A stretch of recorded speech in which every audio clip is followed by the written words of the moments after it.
बिस्मिल्लाहिर्रहमानिर्रहीम। अस्सलाम वालेकुम रहमतुल्लाहि वबरकातुहू।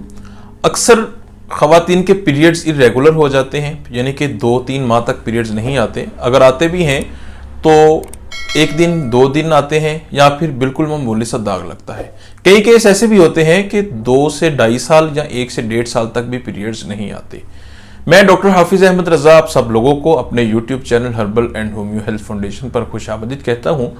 ऐसी ख़वातीन जिनकी माहवारी लेट आती है, यानी कि जिनके पीरियड्स का साइकिल ठीक नहीं होता, जब उनका अल्ट्रासाउंड करवाया जाता है तो उनको पॉलीसिस्टिक ओवरीज यानी कि पीसीओस डायग्नोज होता है। अब पीसीओस क्या चीज़ है? पीसीओस के अंदर जो आप ख़वातीन की ओवरी है वो पॉलीसिस्टिक हो चुकी होती है। पीसीओस एक ऐसा प्रॉब्लम है जो ओवरी का ही एक वेरिएंट है। इसके अंदर होता क्या है कि जो ओवरी होती है वो बिल्कुल छोटे छोटे साइज के इमैच्योर एग सेल्स, जिनको फॉलिकल भी कहा जाता है, बनाना स्टार्ट कर देती है बहुत ज्यादा मिकदार में। उसकी वजह से होता क्या है कि जो ख़वातीन के हार्मोन्स हैं वो डिस्टर्ब होते हैं, उनका बैलेंस खराब हो जाता है और उसकी वजह से पीरियड्स जो है वो इरेगुलर हो जाते हैं। और उसके अंदर ख़वातीन का वजन बढ़ना शुरू हो जाता है, चेहरे पे बाल निकलना शुरू हो जाते हैं, सर के बाल कम हो जाते हैं, स्किन के ऊपर एक्नी आना शुरू हो जाते हैं और स्किन बहुत ज्यादा ऑयली रहने लग जाती है।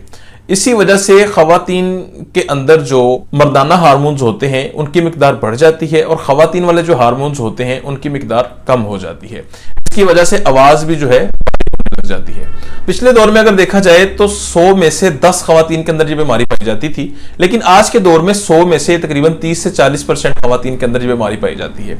इसके अंदर सबसे बड़ा जो हाथ है वो हमारे लाइफस्टाइल का है।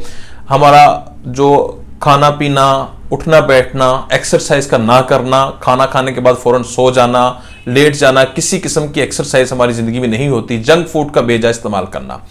अच्छा, ये मर्ज जो है 100% इलाज के काबिल है, लेकिन ये मर्ज बिगड़ता कब है? अक्सर देखा गया है कि ख़वातीन कहती नजर आती हैं कि मैं मेडिसिन लेती हूं तो फिर जाके मुझे पीरियड्स होते हैं। जब तक मैं मेडिसिन नहीं लेती तब तक पीरियड्स नहीं होते। तो होता यह है कि ऐसी ख़वातीन को बाहर से हार्मोन्स दिए जाते हैं जिसकी वजह से उनके पीरियड्स आते हैं। तो बाहर से हार्मोन्स देने की वजह से अंदर वाले हार्मोन्स जो हैं वो मजीद डिस्टर्ब हो जाते हैं। बाहर से हार्मोन्स देने की बजाय अगर अंदरूनी हार्मोन्स को ठीक किया जाए तो पीरियड्स ना सिर्फ रेगुलर हो जाते हैं बल्कि बगैर किसी मेडिसिन के हर महीना आना स्टार्ट कर देते हैं। अच्छा, हार्मोन्स जब खराब होते हैं तो उसकी वजह से शादी के बाद बहुत सारी पेचीदगियों का सामना करना पड़ता है।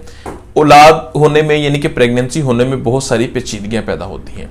तो अगर आप इसका अच्छे वक्त पे अच्छा इलाज नहीं करवाते तो आगे जाके बहुत सारी परेशानियों का सामना करना पड़ता है।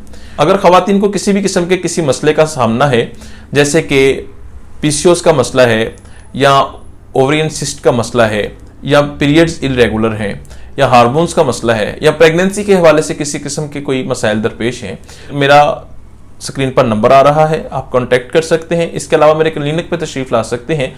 इंशाल्लाह जो ट्रीटमेंट है वो बगैर किसी साइड इफ़ेक्ट के 100% कामयाब ट्रीटमेंट किया जाता है और अल्हम्दुलिल्लाह उस ट्रीटमेंट के बाद आपके जो मसाइल हैं इनसे आपकी जान छूट जाती है। इसी के साथ मुझे इजाज़त दीजिए, बहुत जल्द किसी अच्छे लेक्चर के साथ मुलाकात होगी। फ़ी अमानिल्लाह। अस्सलामु अलैकुम वरहमतुल्लाहि वबरकातुहू। अल्लाह हाफिज़।